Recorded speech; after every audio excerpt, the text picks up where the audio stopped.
హైదరాబాద్ రామంతాపూర్ లో అయితే current shock ఘటనలో మృతుల సంఖ్య 6కు చేరినట్టుగా తెలుస్తోంది. దీనికి సంబంధించి పూర్తి అప్డేట్స్ మా ప్రతినిధి రత్నకుమార్ అందిస్తారు. రత్నకుమార్, ఇప్పటికే మెయిన్ రోడ్ పై అక్కడ స్థానికులైతే ఆందోళనకు దిగినట్టుగా తెలుస్తోంది. అప్డేట్స్ ఏంటి? రాత్రి శ్రీకృష్ణ జన్మాష్టమి వేడుకల్లో రామంతపూర్ లో జరిగిన విద్యుత్ షాక్ ఘటనలో ఇప్పటికే 6 ప్రాణాలు కోల్పోయినట్లు తెలుస్తోంది. మొదటగా 5 ప్రాణాలు కోల్పోగా ఉస్మానియా ఆసుపత్రిలో చికిత్స పొందుతున్న గణేష్ అనే మరొక వ్యక్తి తుదిశ్వాస విడిచారు. మొత్తం ఇప్పుడు మృతుల సంఖ్య 6కు పెరిగింది. మరొక 3 వివిధ ఆసుపత్రుల్లో చికిత్స పొందుతున్నారు. అయితే ప్రస్తుతం వీళ్ళందరికీ ఎవరైతే చనిపోయిన వారి కుటుంబాలకు ఖచ్చితంగా నష్టపరిహారం అనేది చెల్లించాలి. ఇన్సిడెంట్ లో విద్యుత్ శాఖ అధికారుల నిర్లక్ష్యం అనేది చాలా క్లియర్ గా కనిపిస్తోంది. కాబట్టి ఎవరైతే బాధ్యులు ఉన్నారో వాళ్ళని కఠినంగా శిక్షించాలి, వాళ్ళని ఇమ్మీడియట్ గా సస్పెండ్ చేయాలి ఆ అధికారులను అనేది రామంతపూర్ వాసులు చేస్తున్నటువంటి డిమాండ్.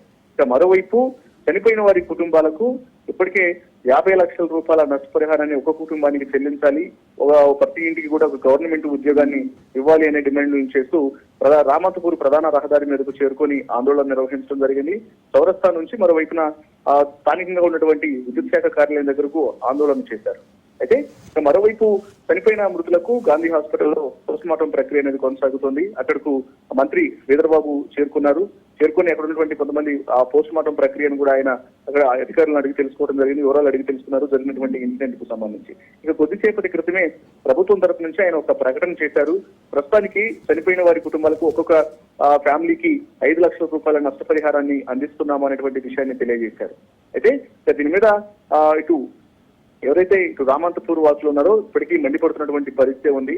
జరిగినటువంటి ఇన్సిడెంట్ లో అధికారుల నిర్లక్ష్యం అనేది గతంలో ఎన్నోసార్లు ఇక విద్యుత్ తీగలు అనేవి అస్తవ్యస్తంగా పడి ఉన్నాయి. ఈ పవర్ పోల్స్ అనేవి ఎక్కడైతే విద్యుత్ స్తంభాలు ఉంటాయో అవన్నీ వంగిపోయి ఏ క్షణం అయినా కూలిపోయేటువంటి పరిస్థితి అనేది ఇంత అధ్వానంగా ఉన్నప్పటికీ అధికారులకు ఎన్నిసార్లు ఫిర్యాదు చేసినా వాళ్ళు పట్టించుకోవట్లేదు అనే ఆగ్రహాన్ని వ్యక్తం చేశారు.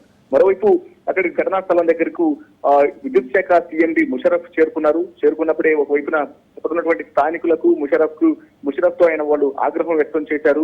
గతంలో ఎంతో మంది అధికారులు వచ్చారు, ఎవరు పట్టించుకోని కారణంగా ఇవాళ 6 ప్రాణాలను కోల్పోవాల్సి వచ్చింది. వీరంతటికి కూడా విద్యుత్ శాఖ బాధ్యత వహించాలనేటువంటి వాళ్ళు ఆగ్రహాన్ని విద్యుత్ శాఖ సీఎండీకి తెలియజేసిన నేపథ్యంలోనే ఆయన ఖచ్చితంగా చనిపోయిన వారి కుటుంబాలకు తగిన న్యాయం చేస్తాము, దీన్ని ప్రభుత్వం దృష్టికి విషయాన్ని తీసుకెళ్తాననేటువంటి విషయాన్ని తెలియజేశారు.